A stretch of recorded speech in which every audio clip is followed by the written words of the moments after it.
राधे राधे, जय श्री कृष्णा, जय गौ माता, जय गोपाल। मेरे इस परिवार में एक बार फिर से आपका स्वागत, अभिनंदन। चलिए आज की चर्चा को आगे बढ़ाते हैं, लेकिन उससे पहले यदि आपने अभी तक मेरे चैनल को सब्सक्राइब नहीं किया है तो कृपया सब्सक्राइब कीजिए, बेल आइकन को प्रेस करना बिल्कुल ना भूलें, जिससे मेरी आने वाली हर वीडियो की नोटिफिकेशन आपको तुरंत मिले। तो शुरुआत करते हैं इसके बारे में, सकट चतुर्थी के बारे में। तो देखिए, सकट चतुर्थी को कहीं पर सकट भी कहा जाता है, कहीं तिलकुट कहा जाता है, कहीं पर संकष्टी व्रत भी कहा जाता है। तो इसी के बारे में मैं आपको कुछ जो जानकारी मेरे पास है वो आपको शेयर करने की कोशिश कर रही हूँ। तो देखिए, मुझसे पूछा गया था कि सकट के बारे में कुछ बताइए, इसका क्या महत्व है, इसका ये कैसे किया जाता है। तो देखिए, सकट पर भगवान गणेश जी का दिन है, भगवान जी की पूजा, गणेश जी भगवान की पूजा की जाती है, व्रत रखा जाता है। ये अपने बच्चों के लिए, अपने परिवार के लिए व्रत रखा जाता है और निर्जल रहकर निर्जला व्रत रखा जाता है। लेकिन यदि आप निर्जला नहीं रह सकते तो जिस प्रकार भी आप सामर्थ्य के हिसाब से जिस प्रकार भी आप व्रत रह सकते हैं उस प्रकार से आप व्रत रखिए।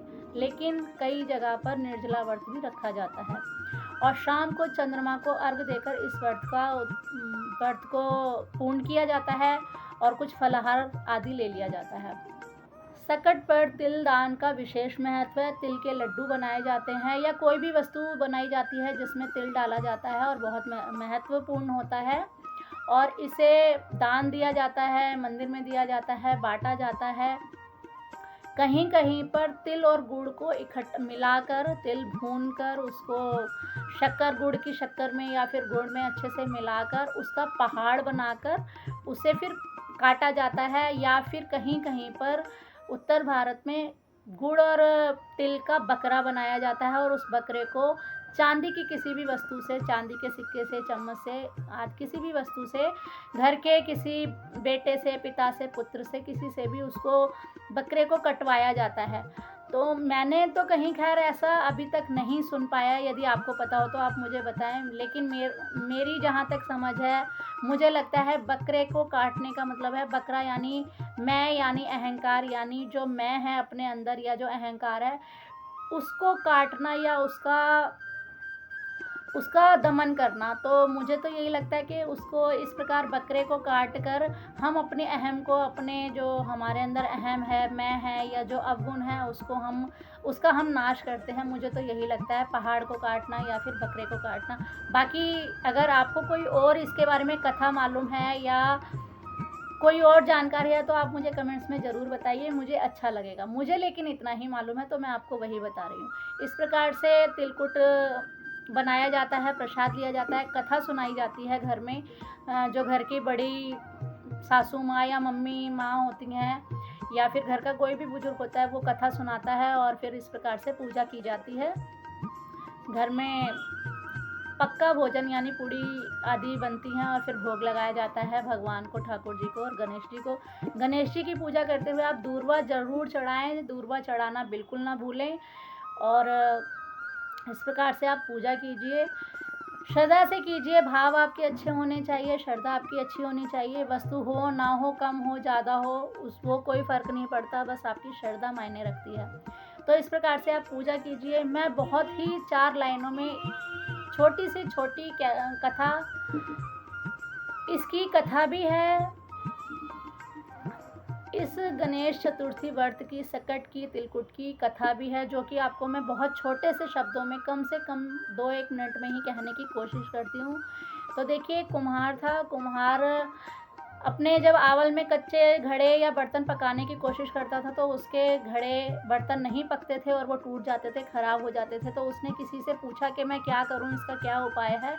तो उसे किसी ने कह दिया कि आप किसी की बच्चे की बलि चढ़ा दीजिए, आपका ये मतलब बर्तन पकने शुरू हो जाएंगे।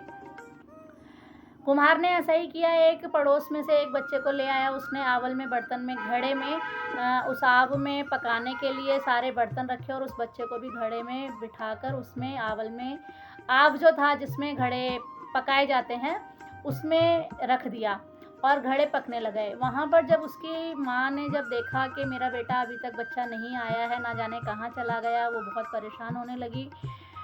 उस वक्त उसने भगवान गणेश जी से प्रार्थना की और भगवान से कहा कि मेरा बेटा जहाँ भी हो सुरक्षित हो और आप देखें कहाँ हैं, वो जल्दी से घर पर आ जाए। तो इस प्रकार से प्रार्थना करने लगी, चिंता करने लगी। वहाँ जब कुम्हार के बर्तन पक गए, उसने जब बर्तनों को निकालना शुरू किया तो देखा एक घड़ा कच्चा था और बाकी घड़े ऐसे ही उस कच्चे घड़े को देखा, वो घड़ा फूट गया और उसमें से सुरक्षित बच्चा बाहर निकल आया।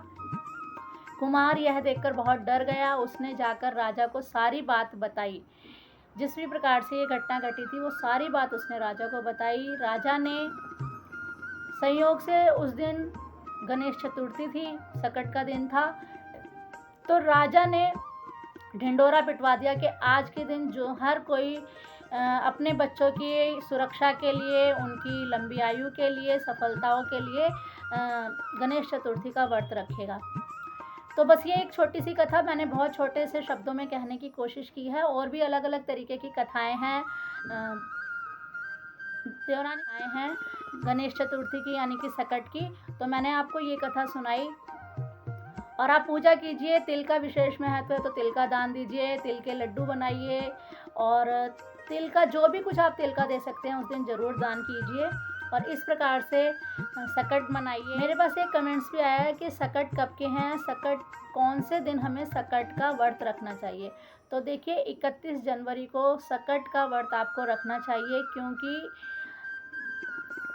चंद्रमा को अर्घ शाम को दिया जाता है और फरवरी यानी 1 फरवरी को जब हम शाम तक, वैसे चतुर्थी फरवरी को 1 फरवरी को रहेगी, लेकिन शाम को जब वो चंद्रमा उदय होंगे उस वक्त गणेश चतुर्थी नहीं होगी, सकट नहीं होंगे, तो चंद्रमा को अर्घ हमारा नहीं लगेगा सकट चौथ पर। तो इसलिए जो व्रत हमें रखना है, जो हमें पूजा करनी है, सकट जो है हमें 31 जनवरी को ही मनाने हैं, 1 जनवरी को नहीं मनाने।